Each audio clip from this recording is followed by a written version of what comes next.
A União das Casas Espíritas da Zona Norte apresenta O Espiritismo está no ar. Um programa que anuncia, esclarece e consola.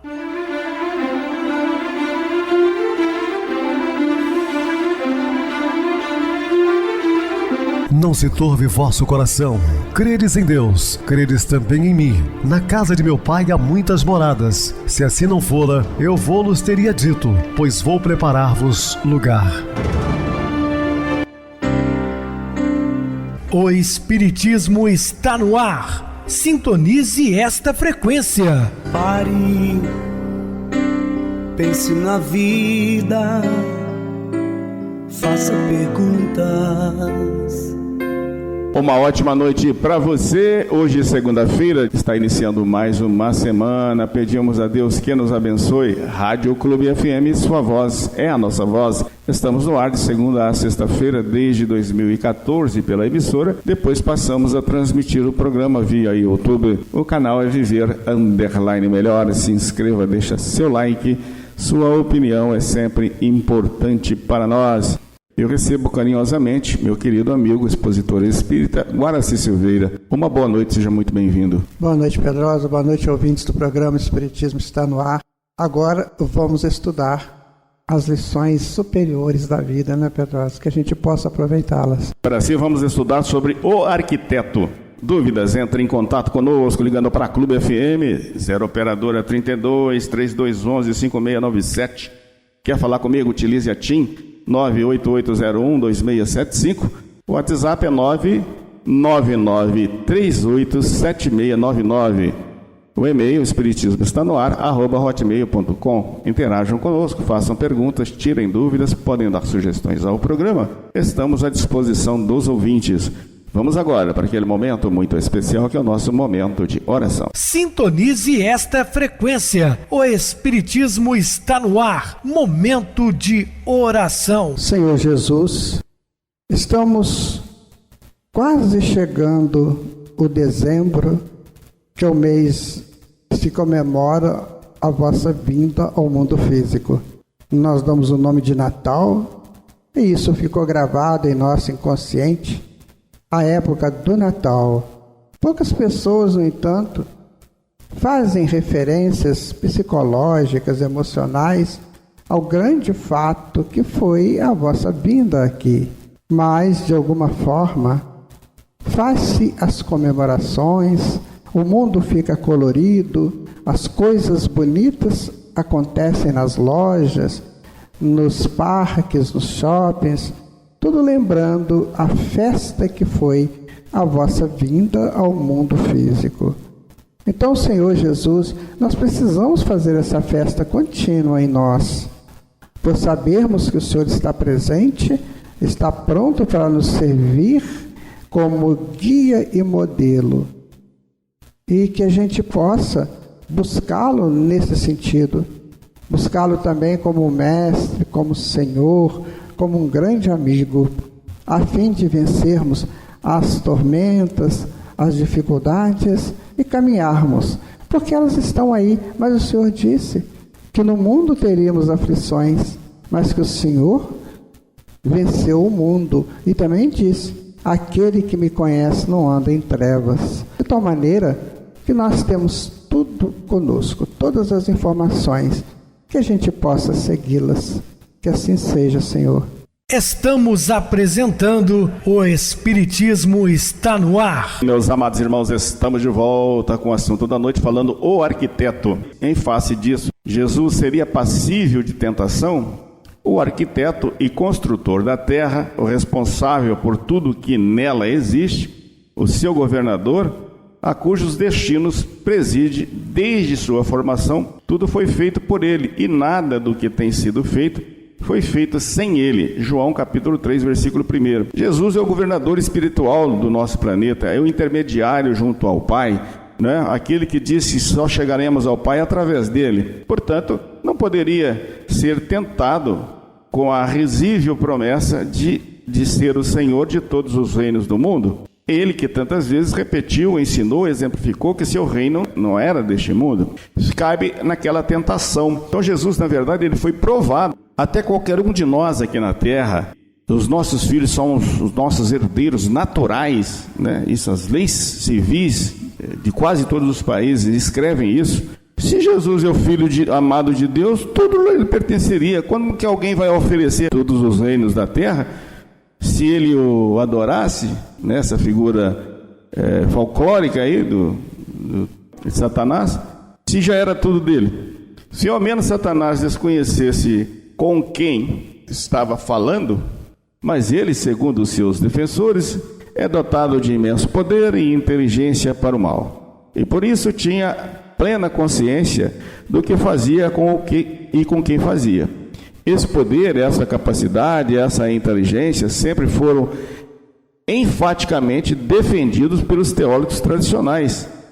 Já o padre Xavier, citado por Leon Denis, no Sermão da Quaresma de 1907, na Catedral de Paris, afirmou: o que, porém, é infinitamente mais temível é a ação ordinária contínua exercida por Satanás na criação, a intervenção real e oculta que tem no curso do sucesso e das estações, na germinação das plantas, no desencadear dos ventos das tempestades. Cristianismo e Espiritismo, isso do Leon Denis. Então, meus irmãos, uma outra pergunta, um outro questionamento. Jesus foi levado, né, segundo o texto bíblico, por Satanás a um alto do monte. Aí eu pergunto, ele foi caminhando, ele pegou ele pelo cabelo e levou lá? Olha, nós temos que entender, as coisas não são como parece. As pessoas tiram a ideia de uma interpretação puramente literal e não vai numa interpretação psicológica profunda, que quer dizer uma outra coisa e não bem essa, não é? Continuando, esse aqui, poderoso Satanás, cultuado e temido pelas religiões mais radicais, capaz de tantas artes e artimanhas, até que poderia tentar Jesus, não obstante a condição de Deus que elas lhe atribuem. Todavia, à luz da razão e da lógica, e sob o enfoque da doutrina espírita, torna-se inadmissível a sua ocorrência em que pese as três narrativas evangélicas. Portanto, nós não podemos interpretar da maneira que está escrita. E no final ele diz assim: se atirares daqui, do alto, né, os seus anjos lhe darão cobertura. Olha, isso aí vai de encontro às leis naturais, a lei da física, a lei de atração da terra. Compreende? Então tem um outro significado, não é esse que as pessoas imaginam.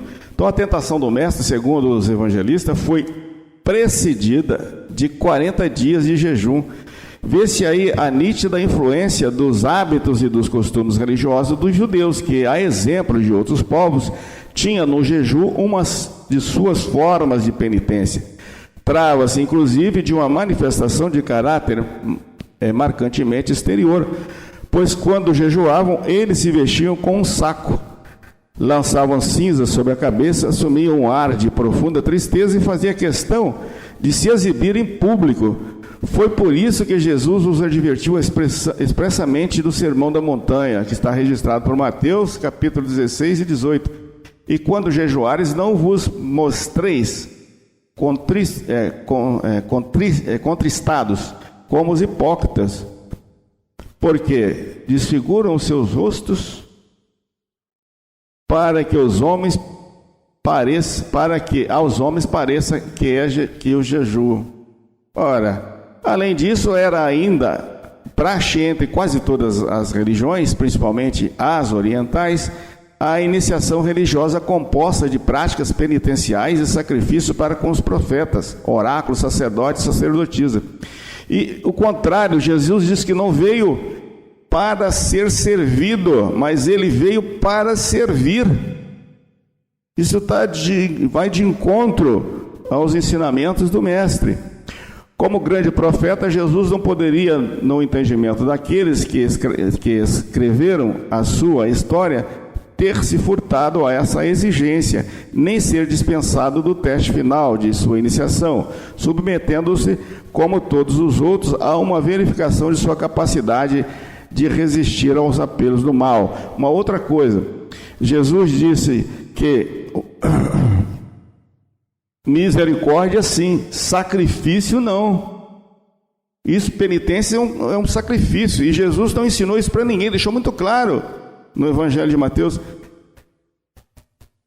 Misericórdia sim, sacrifício não. De outro lado, deve ser lembrado que as versões dos 4 evangelhos chegaram até nós bastante mutiladas, alteradas ou acrescidas ao sabor do interesse da igreja a respeito dos capítulos 1, 2 e 3 da obra de Leon Denis, retrocitada. Por isso mesmo é lícito até duvidar-se da legitimidade das referidas narrativas, e ninguém em sã consciência pode afirmar que elas se achavam nos originais de Mateus, Marcos e Lucas.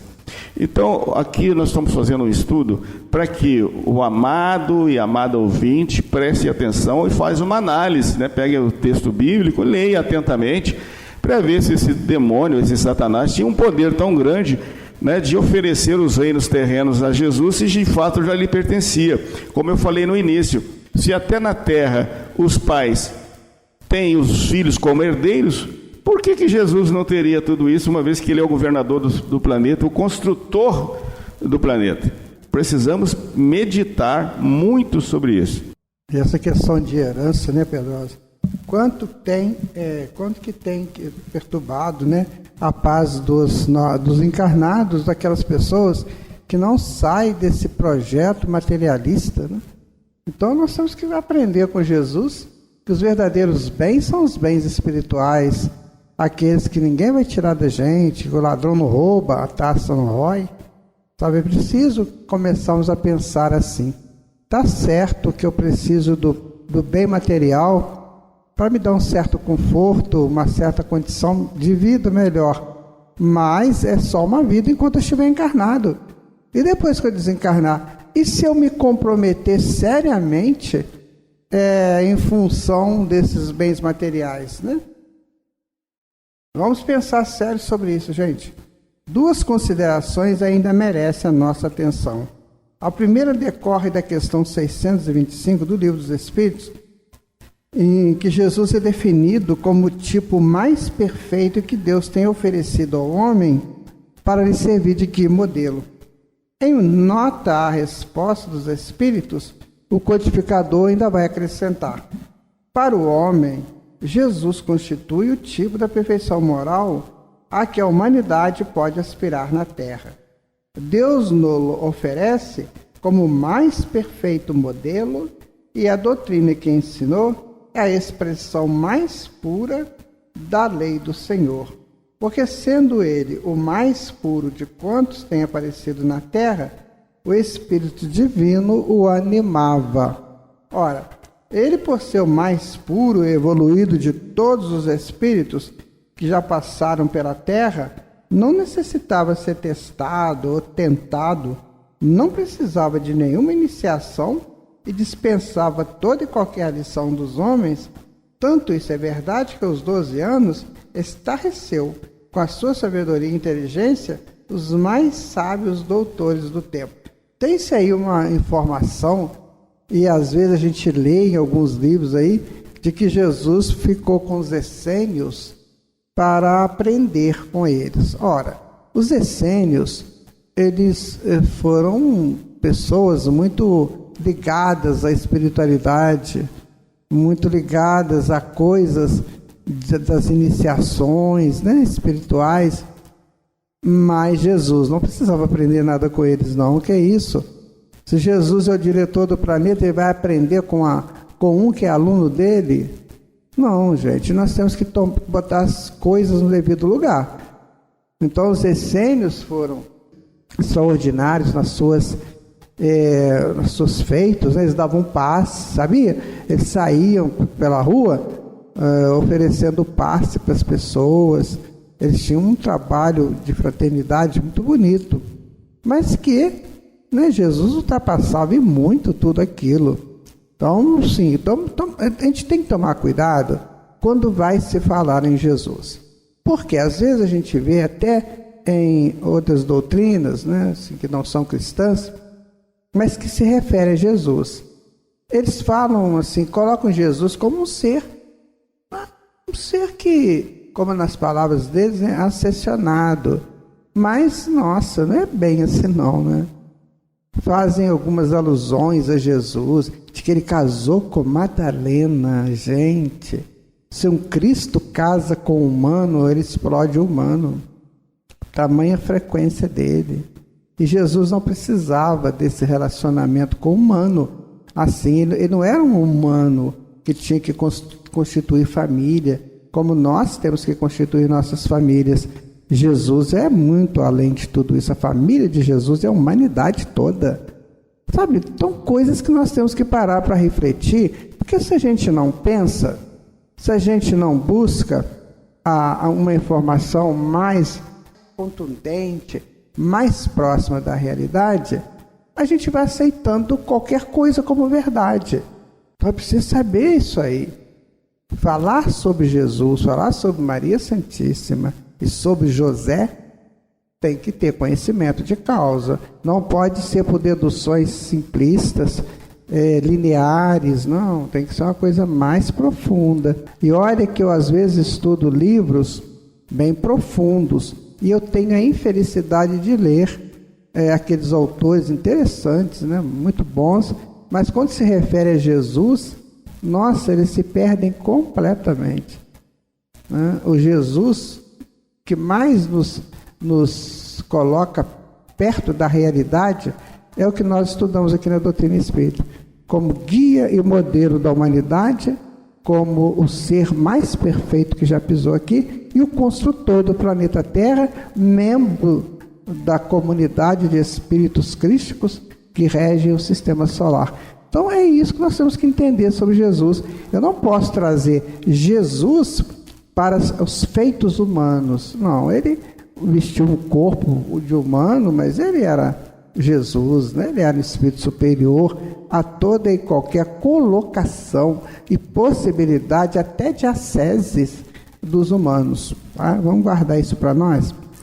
Essa identificação com o Pai, que muitos entenderam erroneamente ser prova da sua divindade, afasta toda e qualquer possibilidade de ele se deixar envolver ou atrair pelas quimeras deste mundo, pelas tolices e ilusões que ainda nos perseguem, pelas ambições de poder e de mando que tanto nos corrompem. A sua vida fala por si só, porquanto sempre esteve acima e distante dos atrativos temporais e ilusórios da humanidade, mesmo porque seu reino não se identifica com o nosso planeta de expiação e provas. É isso que a gente estava falando. Ele está muito além, muito acima de toda a conotação aqui de humanos e do planeta Terra, né? Ele é o gestor desse planeta, mas ele está acima de todos nós, muito acima. Não podemos colocar em Jesus as nossas paixões terrenas, né? Isso aí nós temos que entender que já passou, né? Para ele já passou, enquanto que para nós ainda é fato. A tentação de Jesus é, portanto, conforme destacou Ivone do Amaral Pereira, uma poética alegoria evangélica, de que o Mestre lançou mão para nos dizer que assim como ele superou todas as dificuldades até estar em plena e permanente comunhão com o Pai, nós também, não obstante a nossa inteligência espiritual, poderemos, ao longo de nossa vida de espíritos imortais, chegar um dia ao mesmo patamar a que ele chegou. Basta que saibamos, como nos ensinou, a pedir ao Pai forças para não cair nas tentações que a vida nos apresenta. Isso é importante saber porque um espírito da categoria de Senhor Jesus, ele já venceu, né, as etapas muito que nós ainda nem chegamos nelas. Nós temos que viver aí situações de aprendizados futuros que Jesus já é mestre nessas situações. Então, por isso que é preciso não ficar colocando Jesus com a nossa identificação de homens. Sabe, não confundir que ele se tornou tão humilde a ponto de vestir uma jaqueta humana, né? E transitar por nós na representação humana. Não, o espírito é outro. Você pega aí um jarro de porcelana caríssimo e coloca uma pepita de ouro nele, dentro dele, né? É uma representação magnífica. Agora, se você pega um jarro de barro e coloca a mesma pepita de ouro no jarro de barro, ele vai conter o mesmo valor da pepita de ouro. Entendeu? Então não importa se a aparência é de porcelana ou é de barro, o que importa é a essência. E o Senhor Jesus é assim. A essência dele está muito, mas muito além de toda e qualquer situação que a gente possa traçar como próxima do humano.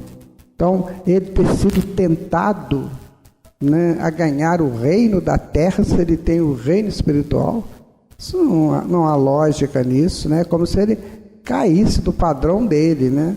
Então, eu tenho um reino com 200 milhões de habitantes e vou lutar para ter um reino de 5 mil? Não tem, assim, lógica nisso. Assim, o que acontece é que os estudos teológicos que nós temos em mãos ainda não fazem essas reflexões mais profundas, porque não conhecem a verdadeira natureza do Cristo, que nós estudamos no livro Obras Póstumas, que foi editado pela família do Allan Kardec depois que ele desencarnou. Então, se a gente estudasse a natureza do Cristo, a gente entender essas coisas, né? Que estava muito acima, que ele está muito acima de tudo aquilo que o homem consegue chegar e que o homem consegue entender. Então, a natureza do Cristo é a natureza superior, que está ligada ao seu trabalho direto com Deus. Tem uma frase de Jesus que a gente lê lá no livro Obras Póstumas, que diz assim, quer ver? Tudo que eu vos trago foi o meu Pai que mandou que eu o fizesse. Olha que coisa interessante, né? Então, cada humanidade, cada planeta tem uma síntese dos seus habitantes. E cada essa síntese tem uma mensagem direta de Deus. Então, Jesus se apropria da mensagem do Pai para a síntese do planeta e traz a mensagem de acordo com o que nós precisamos. Então, só aí você já vê a superioridade do Senhor Jesus, né? Que ele já lida diretamente com a proposta de Deus para os seus filhos. Então, ele é um filho, sim, mas é um filho muito mais evoluído do que todos nós. Perguntaram para o Emmanuel o que é Pai, Filho e Espírito Santo.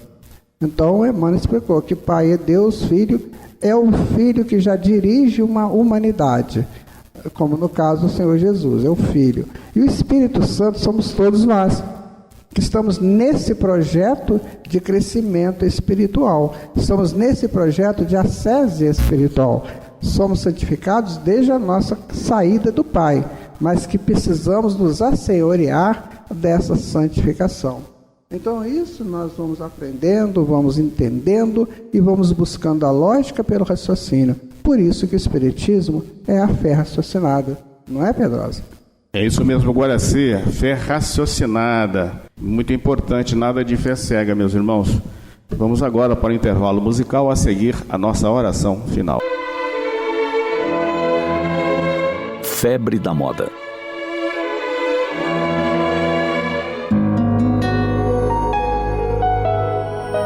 Toda época tem sua moda. E não somente no que diz respeito a roupas e calçados. Igualmente na música, o corte de cabelo, as festas. A própria gíria tem sua época e faz moda. Os brinquedos também. As bonecas imitam, para deleite das meninas, as modelos famosas, artistas da TV, misses, reproduzindo-lhes inclusive os guarda-roupas. Do vestido de gala ao traje esporte e de lazer. Lembramos que há alguns anos, uma verdadeira febre tomou conta das crianças com o lançamento de um bichinho virtual, o Tamagotchi. Tratava-se de um pequeno ovo de cristal líquido que continha um pseudo-animalzinho que, para viver, dependia de constantes cuidados. A criança que eu tivesse precisava providenciar, de forma sistemática, alimentação, banho, carinho. Se não atendesse no tempo exigido, corria o risco de morrer. Houve preocupação por parte dos psicólogos, no sentido de que se o pequeno não soubesse lidar com as necessidades do animal, ele morreria muitas vezes.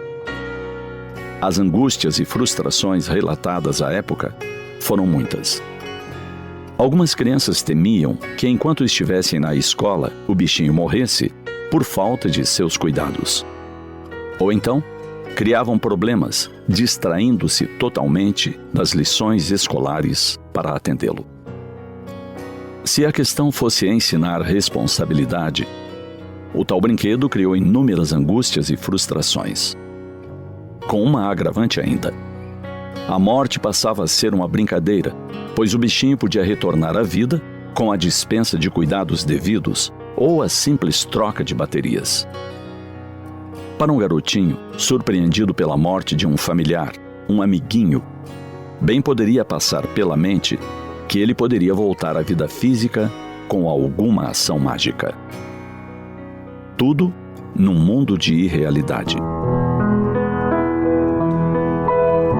Aquela febre passou, mas sabemos que sempre novas aparecem, inundando o mercado, enchendo os olhos das crianças e exigindo investimento dos pais. Importante que analisemos o que a moda oferece simplesmente como uma forma de consumo. Brinquedos fazem parte da infância. Contudo, analisemos a mensagem que trazem. Somente a aparência, ostentação, imitação da vida? Até que ponto isso é positivo? Se pretendemos que a criança adquira responsabilidade, desenvolva sua afetividade, pensemos em um animalzinho de verdade. Não advogamos o uso de gaiolas para prender nossos amigos alados. Contudo, bem podemos incentivar nosso filho a depositar todos os dias migalhas de pão para os pássaros que vêm cantar em nossas janelas. Dispor uma tigela com água fresca e limpa no jardim da casa para os pardais e sabiás que enchem de sons os ares do dia. A adoção de um cãozinho, quem sabe, pelo qual ele ficará responsável pelo alimento, a água, a higiene. No momento em que os movimentos ecológicos batalham pela vida das espécies animais em extinção, busquemos insuflar em nossos filhos o valor real de uma vida. Seja de um gato, um cão, um pássaro. Recordar-lhes que a bondade de Deus a todos criou. E se colocou os animais como serviçais do homem, também confiou a esse o dever de os proteger e amar. Ensinemos esta lição aos nossos pequenos. Toda vida é preciosa e merece respeito. Sintonize esta frequência. O Espiritismo está no ar. Momento de oração. Meus queridos e amados irmãos em Cristo, qual será o homem de bem? O homem de bem é aquele que pratica a lei da justiça, de amor e de caridade na sua maior pureza. Se ele interroga a sua própria consciência sobre os atos realizados, ele sempre se pergunta se não violou essa lei, se não fez o mal, se fez todo o bem que podia fazer, se ninguém tem nada a se lamentar dele. Enfim, se ele fez a outrem tudo aquilo que queria que os outros também lhe fizessem. Aí está o verdadeiro homem de bem, o homem que segue os preceitos deixados por nosso Senhor Jesus Cristo. Então, meus queridos, minhas queridas irmãs, que sejamos criaturas de bem e que Deus nos abençoe. Meu querido irmão Guaraci, suas despedidas? Então, Pedro, eu deixo meu abraço a todas as pessoas que estão aqui conosco, as que vão nos ouvir depois, né? Que todos tenham dias, noites, tardes maravilhosas, em nome do Senhor Jesus. Boa noite, meu amigo Pedrosa. Boa noite, Guaraci. Muito obrigado pelo seu apoio aqui no programa. Boa noite também a todos os amados irmãos ouvintes do YouTube, internautas do Brasil, do exterior, nossos irmãos da Zona Norte de Juiz de Fora, que nos acompanham com a rádio local 87,9, Rádio Clube FM. Continuem ligados, ouvindo a nossa próxima atração. O programa Batidão com o DJ Tico, a seguir na voz de Ailton Moreno, o Encontro Central. Boa noite a todos e até amanhã, se Deus quiser.